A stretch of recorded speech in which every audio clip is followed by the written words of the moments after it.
Hello and welcome to the latest episode of the Boardmasters with me, Chris Mullins, and it's Sunday, so it's that time of the week for the weekly review and the weekly preview.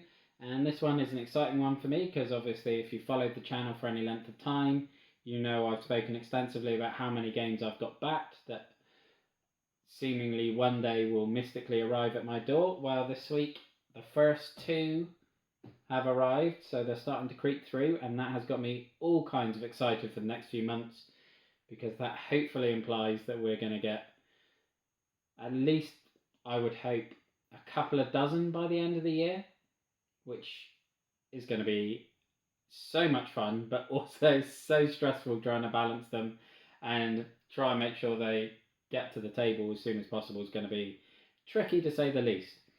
But with that said, let's dive into the review of the previous week, and as always, the links to these will be in the comments down below.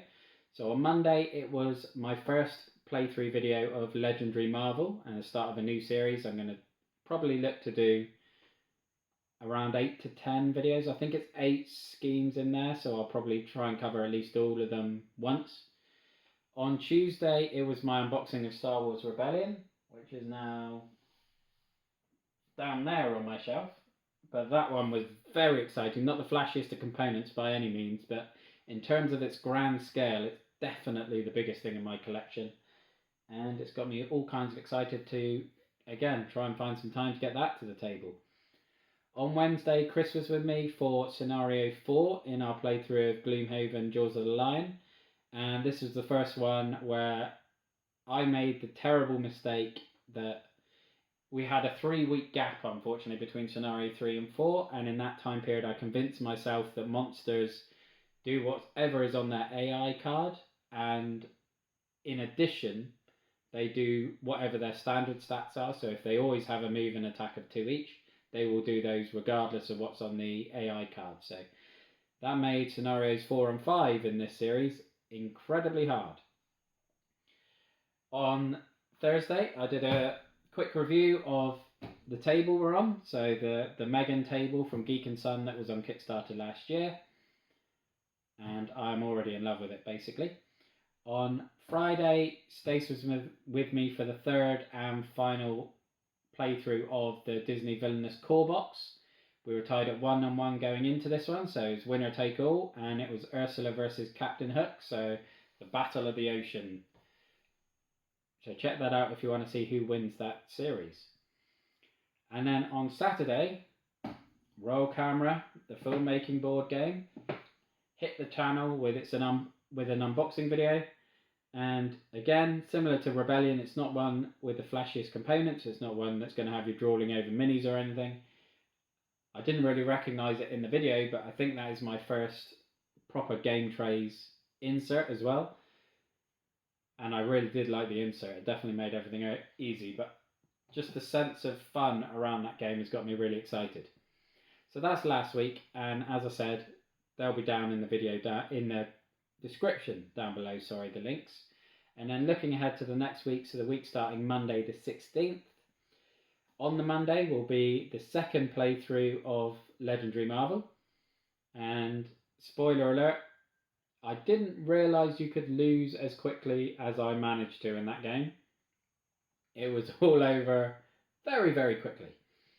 On Tuesday, it will be my unboxing of Cascadia from Flat Out Games. So this is the sort of the follow-up to Calico with the same sort of tile laying gameplay, although instead of making quilts to attract cats, you're looking to balance the ecosystem of North America, which looks gorgeous from the box and from the campaign, and I can't wait to look inside the box on Tuesday.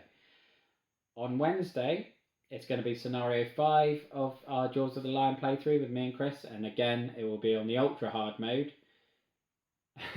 So feel free to check it out to see how we struggle our way through that.